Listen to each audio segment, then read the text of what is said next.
তুমি আমাকে তোমার 2টো দিন দাও। হ্যাঁ, মাত্র 2টো দিন। আমি তোমাকে 1 বছর 6 মাস বা 30 দিনের চ্যালেঞ্জ দিতে আসিনি। আমি শুধু বলছি যে তোমার পরবর্তী 48 ঘন্টাটা আমাকে দাও। এই 2 দিনে তুমি তোমার নিজের উপরে একটু কাজ করো, নিজেকে বোঝো, নিজের মধ্যে নিজেকে খোঁজো, নিজেকে সময় দাও, নিজের সাথে কথা বলো, নিজেকে পরিবর্তন করো। না, এটা হয়তোবা ঠিক যে এই সামান্য সময়ের মধ্যে হয়তোবা তোমার পুরো জীবন বদলাবে না, কিন্তু একটা জিনিস বদলাবে, আর সেটা হচ্ছে তোমার চিন্তা ভাবনা।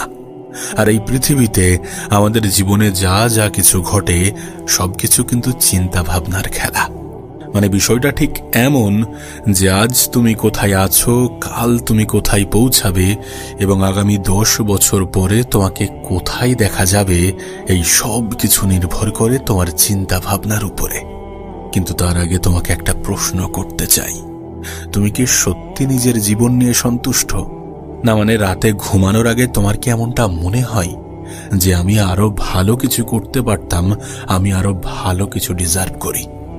যদি এর উত্তর হ্যাঁ হয়, তাহলে আজকের ভিডিওটা তোমাকে শেষ পর্যন্ত দেখার জন্য অনুরোধ করব। কারণ আগামী কয়েক মিনিটের মধ্যে তুমি হয়তো এমন 5টি নিয়ম জানতে চলেছ যেগুলো তুমি আগামী 48 ঘন্টা নিজের জীবনে প্রয়োগ করলে তোমার জীবনের মোড় ঘুরে যাবে। কিন্তু শর্ত একটাই, একটা লাইনও স্কিপ করবে না, কারণ অনেক সময় মাত্র একটা লাইন মানুষের পুরো জীবন বদলে দেয়। তো চলো শুরু করা যাক, জানা যাক সেই 5টি নিয়মের বিষয়ে যেগুলো যদি আমরা আমাদের জীবনে প্রয়োগ করি তাহলে আমাদের জীবন পরিবর্তন হতে বাধ্য। প্রথম নিয়ম হচ্ছে সকালটা নিজের জন্য রাখো। পৃথিবীর বেশিরভাগ মানুষ ঘুম থেকে উঠে কি করে? ফোন হাতে নেয়, নোটিফিকেশন দেখে, অন্যের জীবন দেখতে শুরু করে, আর ঠিক সেখান থেকেই নিজের শক্তি হারিয়ে ফেলে। কিন্তু তোমার কাছে একটা অনুরোধ করব, আগামী 2 দিন একটা কাজ করো। ঘুম থেকে উঠে প্রথম 30 মিনিট ফোন ধরবে না। এই সময়টা নিজের জন্য রাখবে। 5 মিনিট গভীর শ্বাস নেবে, 10 মিনিট হাঁটবে, 5 মিনিট নিজের লক্ষ্য লিখে ফেলবে, এবং 10 মিনিট দিনের পরিকল্পনা। কারণ সকালে উঠে এটা জানাটা সবথেকে বেশি প্রয়োজন যে আজকের দিনে আমি কি করতে চলেছি, আমি কি করতে পারি, আমি কি কি করব। যদি সকালে উঠে বা গত রাতে আমরা এটা লিখে ফেলি তাহলে আমরা দিনের শুরুতেই কনফিউজ হয়ে যাব না, তাহলে আমাদের মন বিভ্রান্তির মধ্যে থাকবে না।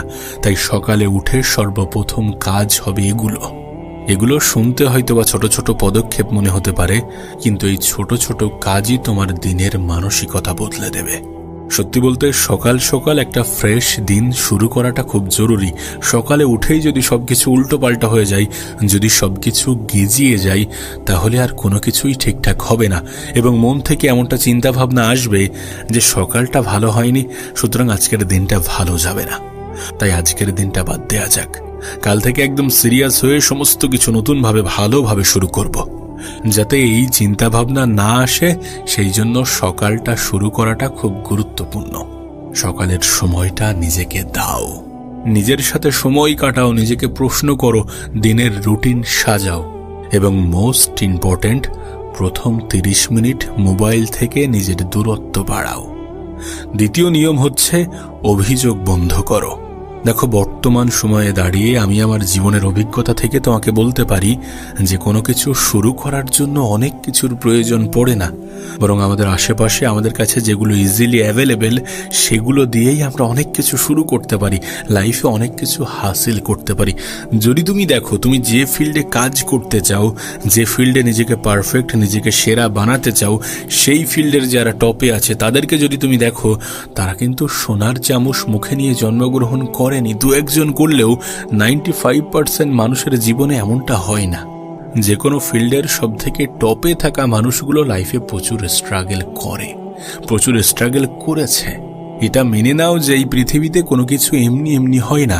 আগামী 48 ঘন্টার মধ্যে তোমার কাছে একটা চ্যালেঞ্জ থাকবে যে কোনো অভিযোগ করবে না, না নিজের ভাগ্যকে, না নিজের পরিবারকে, না নিজের পরিস্থিতিকে। দেখো, যদি তোমার কাছে কোনো অ্যাক্সেস কম থাকে, যদি তোমার কাছে সুযোগ সুবিধা কম থাকে, হয়তোবা তোমার একটু বেশি সময় লাগবে, হয়তোবা তোমার একটু বেশি সময় লাগবে, তার কারণ তুমি তোমার রেসটা একটু পিছন থেকে শুরু করছো। কিন্তু যদি তোমার কনসিস্টেন্সি ব্রেক না হয়, যদি তোমার মনোসংযোগ ভঙ্গ না হয়, আর যদি তুমি নিজের মাইন্ডসেট ঠিক রাখতে পারো, তাহলে এমনটা নয় যে তুমি তোমার রেস আগে কমপ্লিট করতে পারবে না। শুধু তোমাকে যেটা করতে হবে যে স্লো হয়ে গেলে চলবে না, যে আজ করব আর কাল করব না এমন চিন্তা ভাবনা রাখলে চলবে না। স্বপ্ন যত বড়, স্ট্রাগল তত কঠিন। স্বপ্ন যত বড়, লড়াই তত বড়। এটা যত সহজে বুঝে নেওয়া যায় ততই আমাদের জন্য ভালো। আমরা অনেক সময় আমাদের পরিবারকে অভিযোগ করি যে আমার কাছে এটা কেন নেই, আমাকে এটা কেন দিচ্ছ না, আমার কাছে এটা কেন থাকবে না। আমরা অনেক সময় আমাদের ভাগ্যকে অভিযোগ করি যে আমার ভাগ্যটাই খারাপ, আমার কপালেই সব এমন কিছু ঘটে। কিন্তু একটা কথা মনে রেখো, ভাগ্যের দোষ দিয়ে কোনো লাভ নেই, কারণ ভাগ্যের বিষয়ে আমাদের জানা নেই।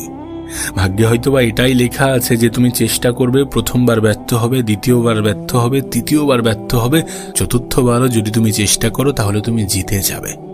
সো যে ভাগ্যের বিষয়ে আমরা জানি না, সেই ভাগ্য নিয়ে টেনশন করা, সেই ভাগ্য নিয়ে মন খারাপ করা, সেই ভাগ্যকে অভিযুক্ত করা আমাদের সাজে না। কারণ অভিযোগ করে কখনো জীবন বদলায় না। অভিযোগ শুধুমাত্র সময় নষ্ট করে, শুধুমাত্র শক্তি নষ্ট করে। বরং নিজেকে বলো যে সমস্যা আছে, সমস্যা থাকে, মানুষের জীবনে সমস্যা থাকে, কিন্তু সমস্যা থাকলে সমাধানও তো আছে। আর অভিযোগ করার পরিবর্তে ওই অভিযোগ করার সময়টুকু যদি আমরা সমাধানের দিকে দেখি, যদি আমরা সমাধানের জন্য ছুটি, তাহলে হয়তোবা ওই সময়ের মধ্যেই আমরা আমাদের জীবনের সমাধান করতে পারবো। তাই লাইফে অভিযোগ করার অভ্যাসটা ছেড়ে দাও। বিষয়টা মোটেই এমন নয় যে আমার কাছে এটা এসে গেলে বা আমি এটা পেয়ে গেলেই আমার জীবনে আমি কাজ করতে শুরু করব, আর কোনো বাধা থাকবে না। আরে বাধা থাকবে না, এই যে বাধাগুলো তৈরি হচ্ছে এগুলো তোমার মনের মধ্যে তৈরি হয়। তুমি হয়তোবা মনে করো যে কোনো মেটেরিয়াল বা কোনো জিনিস আমাকে এই বাধা থেকে মুক্ত করতে পারবে, কিন্তু বিষয়টা মোটেই এমন নয়। আমি আবারও বলছি, আবারও রিপিট করছি যে তোমার থেকেও কম সুযোগ সুবিধা পেয়ে এই পৃথিবীতে অনেক মানুষ কামাল করে দেখাচ্ছে। আমার থেকেও কম সুযোগ সুবিধা পেয়ে এই পৃথিবীতে অনেক মানুষ কামাল করে দেখাচ্ছে। ওই জন্য আমি নিজেকে কখনো আর লাইফে অভিযোগ করি না যে আমার কাছে এটা কেন নেই, এটা পেয়ে গেলে আমার লাইফটা একদম সর্টেড হয়ে যাবে, এটা পেয়ে গেলে আমার লাইফটা একদম সুন্দর হয়ে যাবে। আমি এখন আর এমনটা বিশ্বাস করি না। হ্যাঁ, আগে বলতাম, কিন্তু যখন বুঝেছি তখন এই চিন্তা ভাবনা পরিবর্তন করতে বাধ্য হয়েছি। তাই তোমার কাছেও অনুরোধ করব যে আগামী 48 ঘন্টা এই চিন্তা ভাবনাটা রেখো না, অভিযোগ করো না। কারণ যেদিন থেকে মানুষ অভিযোগ করা বন্ধ করে, সেদিন থেকে জীবন সুন্দর হতে শুরু করে। আর তুমি কি চাও না নিজের জীবনটাকে সুন্দর করতে, নিজের ভবিষ্যৎটাকে সুন্দর করতে, নিজের জীবনটাকে নিজের মতো করে সাজাতে? তুমি কি চাও না? অবশ্যই চাও। যদি চেয়ে থাকো তাহলে অভিযোগ করা ছেড়ে দাও। তৃতীয় নিয়ম হচ্ছে 1 ঘন্টা নিজের উন্নতির জন্য দাও। দেখো, একদিনে সবকিছু হয়ে যাবে আমি এমনটা বিশ্বাস করি না, কিন্তু লেগে থাকলে, টিকে থাকলে একদিন ঠিকই হবে, আমি এমনটা অবশ্যই বিশ্বাস করি। কারণ আমি নিজের বাস্তব উদাহরণ। আমি জানি না এটা বলা কতটা উচিত হবে, কিন্তু আমার মা আমাকে একটা কথা বলে যে তোর জীবনে কোনো কিছু ইজিলি হবে না, তোর জীবনে কোনো কিছু সহজে হয় না। ছোট থেকে একটা জিনিস তোর সাথে ঘটে আসছে যে তুই তোর পছন্দের জিনিস বা তুই তোর পছন্দের বিষয়গুলোকে সহজে পাস না। কিন্তু একটা জিনিস সত্য, যে যদি তুই লেগে থাকিস, যদি তুই ধৈর্য ধরিস এবং যদি তুই লাগাতার চেষ্টা করিস, তাহলে তোর জীবনে হয়। আমি আমার মায়ের কথাটাই তোমাকে বলবো যে যদি তুমি লেগে থাকো, যদি তুমি চেষ্টা করো, যদি তুমি হাল না ছাড়ো, তাহলে তোমার জীবন পরিবর্তন হতে, সুন্দর হতে বাধ্য। দেখো, প্রতিদিন 24 ঘন্টা আছে, তার মধ্যে 1 ঘন্টা নিজের ভবিষ্যতের জন্য দাও। ভবিষ্যতের জন্য দেয়া বলতে কেমন না, যেমন বই পড়া, কোনো নতুন স্কিল শেখা, নিজের পিছনে সময় দেয়া, নিজেকে প্রশ্ন করা এবং দেন সেটার উত্তর নিজেই খুঁজে বার করা, এমন কিছু। যেমন যখন তোমার মাথায় নেগেটিভ থট আসছে, তখন কিছু প্রশ্ন করো, ঘুরিয়ে কিছু প্রশ্ন করো যে যদি এমনটা হতো তাহলে এমনটা হতো। মানে যদি আমি এই অভিযোগগুলোকে সাইডে রাখি, যদি আমার জীবনে আমি এটা পেয়ে যাই এবং সত্যি আমার জীবনটা পরিবর্তন হয়, তখন আমার জীবন কেমন হতে পারে। এই সব কিছু নিয়ে চিন্তা করো, নিজের ভবিষ্যৎ নিয়ে ম্যানিফেস্ট করো। ম্যানিফেস্টেশনের ক্ষমতা ভীষণ বড়। মানে তুমি যেমনটা হতে চাও তেমনটা যদি তুমি চিন্তা করতে শুরু করে দাও না, তোমার মাইন্ড সেটাকে অ্যাকসেপ্ট করে নেবে। আমাদের মস্তিষ্ক যেমন চালাক তার থেকে অনেক বেশি বোকা। একে যেমনটা বোঝানো হয় এ তেমনটা বুঝে যায়। তুমি যদি ওকে এটা বলে দাও যে তোমার জীবন এমন হতে চলেছে বা তোমার জীবনটা এমন হয়ে যাবে আগামী কয়েক দিনের মধ্যে বা কয়েক সপ্তাহের মধ্যে বা কয়েক মাসের মধ্যে, তাহলে ও এমনটা ভাবতে শুরু করে দেবে। সুতরাং ম্যানিফেস্ট করো যে তোমার জীবনে তুমি যেগুলো অ্যাচিভ করতে চাও সেগুলো অ্যাচিভ করার পরে তোমার জীবন কেমন হতে পারে সেগুলো নিয়ে চিন্তা করো। দেখবে তোমার জীবন আস্তে আস্তে পরিবর্তন হতে শুরু করে দিয়েছে। তার কারণ তোমার চিন্তা ভাবনার সাথে তোমার মাইন্ডসেট পরিবর্তন হতে শুরু হয়ে গিয়েছে। মোট কথা, সব মিলিয়ে সময়টাকে বাজে জায়গায় বাজেভাবে ইনভেস্ট করো না। যেখানে সময় কাটালে সময়ের অপচয় বলে মনে হয় সেই জায়গাতে নিজেকে বেশিক্ষণ আটকে রেখো না। কমিউনিকেশন স্কিল শেখো, ইংরেজি শেখো, ভালো বই পড়ো, ভালো কোনো স্কিল ডেভেলপ করো, এডিটিং শেখো, কপি রাইটিং শেখো। নানান কাজ আছে যেগুলোকে শিখলে তুমি তোমার লাইফে কখনো ঠকবে না। সো এই সমস্ত ক্ষেত্রে নিজের সময়কে কাজে লাগাও। লাইফে এন্টারটেনমেন্ট বলতে দেখো এক একজনের কাছে এক এক রকম এন্টারটেনমেন্ট। কেমন বলো তো? কেউ মনে করে যে মদ গাঁজা খাওয়া এগুলোকে এন্টারটেনমেন্ট। আবার এক শ্রেণীর মানুষ আছে, কেউ মনে করে যে ফুটবল খেলাটা আমার কাছে এন্টারটেনমেন্ট, ক্রিকেট খেলাটা আমার কাছে এন্টারটেনমেন্ট। এক ধরনের মানুষের কাছে এন্টারটেনমেন্ট এক এক রকম। তুমি যখন কোনো ক্রিয়েটিভ কাজ করো সেটা তোমার কাছে এন্টারটেনমেন্ট হতে পারে। আমার কাছে তো হয়। আমি যখন কোনো ক্রিয়েটিভ কাজের সাথে যুক্ত হয়ে যাই তখন আমার না ওই সময়ের প্রতি আর খেয়াল থাকে না। এটা তখনই হয় যখন কোনো কাজের প্রতি তুমি একদম ডুবে যাও। আর কখন ডুবে যাওয়া সম্ভব হয়? যখন সেই কাজের প্রতি ভালোবাসা চলে আসে, যখন সেটার মধ্যে আমরা এনজয় খুঁজে পাই। তাই এন্টারটেনমেন্টের নামে যেন সময়ের অপচয় করো না। কারণ এই পৃথিবীতে কিছু কারেন্সি আছে, যেমন টাকা একটি কারেন্সি, তেমনই পৃথিবীর সবথেকে দামি কারেন্সির নাম হচ্ছে সময়।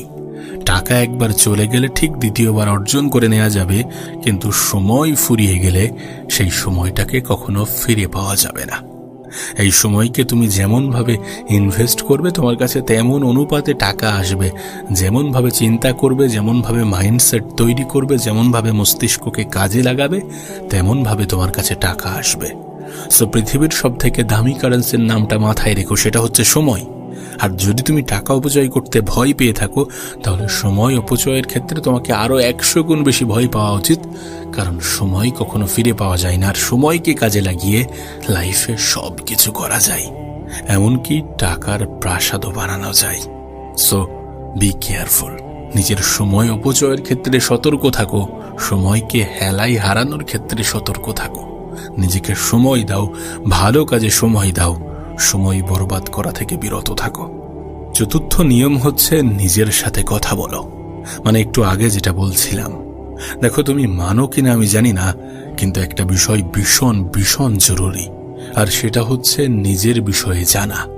আর নিজের বিষয়ে তখনই তুমি জানতে পারবে যখন নিজের সাথে সময় কাটাবে, যখন নিজের সাথে কথা বলবে। তুমি দেখো সবাই তো অন্যের সাথে কথা বলে, কিন্তু নিজের সাথে কথা বলে কতজন? আজ রাতে একটা কাজ করো, নিজেকে 3টি প্রশ্ন করো যে আমি কি হতে চাই, আমাকে কি থামিয়ে রেখেছে, এবং আগামী কাল আমি কি একটা পরিবর্তন আনতে পারি। এই প্রশ্নগুলো করো। দেন এই প্রশ্নগুলোর উত্তর যখন তোমার মাথায় আসে তখন সেটাকে লিখে রাখো। কারণ লিখে রাখা মানে প্রতিশ্রুতি। আর এই প্রশ্নগুলো করা, এই প্রশ্নগুলোর উত্তর জানা সত্যি খুবই প্রয়োজন। তোমার কি মনে হয় তুমি লাইফে কি হতে চাও, কেমন জীবন কাটাতে চাও, এটার বিষয়ে জানা কি জরুরি নয়? এটা তো সব থেকে বেশি ক্লিয়ার করাটা প্রয়োজন, সব থেকে বেশি ক্লিয়ার হওয়াটা প্রয়োজন। কারণ লক্ষ্যহীন মানুষের জীবন অনেকটা কেমন জানো? মৃত ব্যক্তির মতো। মানে যে জীবনের কোনো উদ্দেশ্য নেই, সেই জীবনের কোনো মূল্য নেই। মৃত ব্যক্তির মতো চিন্তা করো না, লাইফে একটা লক্ষ্য ঠিক করো, দেন সেই লক্ষ্যের উপরে সবকিছু লাগিয়ে দাও। নিজের সর্বত্র দিয়ে চেষ্টা করো, কারণ চেষ্টাই তোমার সফলতার জন্য সবথেকে বড় ভূমিকা রাখে। আর পঞ্চম মানে সর্বশেষ নিয়ম হচ্ছে আজ থেকেই শুরু করো। দেখো পারফেক্ট সময় বলে কিছু হয় না। অনেকে ভাবে যে আগামী সোমবার থেকে শুরু করব, আগামী 1 তারিখ থেকে শুরু করব, আগামী মাস থেকে অবশ্যই শুরু করব, আগামী বছরে গিয়ে শুরু করব। এই যে আগামীকালের দোহাই আমরা দেই না, আগামীকাল কখনোই আসে না, কিন্তু আগামীকাল আসতে আসতে সেটা আজ হয়ে যায়। তাই যেটা করতে হবে, যতটা করতে হবে, সেটা আজই করতে হবে। কালের দোহাই দেয়া মানুষগুলো খুব সহজে, খুব দ্রুত হারিয়ে যায়। তাই তোমার কাছে অনুরোধ করব, জীবনে আর যাই করো, কালের দোহাই দিও না। তার কারণ আগামীকাল আসে না, আজ আছে। আর আজকের নেয়া সিদ্ধান্তই তোমার ভবিষ্যৎকে সুন্দর করবে। এই পৃথিবীতে সময়ের কসম কেটে, সময়কে ধোঁকা দিয়ে যারা সময়কে অপচয় করেছে না, সময় তাদেরকে নিজের গুরুত্ব বুঝিয়ে দিয়েছে। কারণ সময়কে ধোঁকা দিয়ে সফল হওয়া এই পৃথিবীর সবথেকে কঠিন কাজগুলির মধ্যে অন্যতম। ওই যে তোমাকে বললাম, সময়ের থেকে বড় কোনো সম্পদ হয় না, সময়ের থেকে বড় কোনো অ্যাসেট হয় না, সময়ের থেকে বড় কোনো কারেন্সি হয় না। তাই বলছি, সময়ের অপচয় করো না, নিজেকে ধোঁকা দিও না। কাল থেকে শুরু করবে এমনটা কখনোই বলো না। যেটা করবে দরকার হয় একটু অল্প করো, কিন্তু আজই পরিকল্পনা সাজিয়ে ফেলো, কাল পদক্ষেপ নিতে হবে এমন মাইন্ডসেট তৈরি করে ফেলো। কালের দোহাই দিয়ে কালের মধ্যে যেন হারিয়ে যেও না। আজ থেকেই শুরু করো, এখন থেকেই শুরু করো, কারণ এটাই তোমার জন্য সবথেকে পারফেক্ট সময়। সঠিক সময়ের জন্য অপেক্ষা করো না। পদক্ষেপ নেওয়ার আগ পর্যন্ত সঠিক সময় আসে না। পদক্ষেপ নেবে, কিছুদিন যাবে, তারপরে গিয়ে সঠিক সময়ের বিষয়ে ধারণা হবে। কিন্তু ততদিন পর্যন্ত সঠিক সময়ের জন্য অপেক্ষা করো না। শোনো, তোমাকে একটা কথা বলি, তোমাকে পৃথিবীর সবথেকে সেরা মানুষ হতে হবে না। তোমাকে শুধু গতকালের নিজের থেকে একটু ভালো হতে হবে। মাত্র 48 ঘন্টা, শুধু 2 দিন। এই 2 দিন নিজেকে একটা সুযোগ দাও। তার কারণ এটাই হয়তো সেই 2 দিন যেটা তোমার জীবনের মোড় ঘুরিয়ে দেবে, যেটা তোমার জীবনকে নতুন দিকে নিয়ে যাবে। মনে রেখো, সফল মানুষরা অসাধারণ কিছু করে না, তারা সাধারণ কাজগুলো নিয়মিত করে, যার ফলে তারা অসাধারণ হয়ে ওঠে। তাই বলছি, আজ একটা সিদ্ধান্ত নাও, নিজের জন্য, নিজের পরিবারের জন্য, নিজের ভবিষ্যতের জন্য, যে আমি যাই করি না কেন আজ থেকেই শুরু করব, এখন থেকেই শুরু করব। পরিকল্পনা সাজাবো এবং পরিকল্পনা সাজানোর সঙ্গে সঙ্গে পদক্ষেপ নিতে শুরু করব। কমেন্টে লেখো যে আজ থেকে শুরু করছি, যাতে তুমি নিজেই নিজেকে প্রতিশ্রুতি দাও যে আজ থেকেই শুরু হচ্ছে।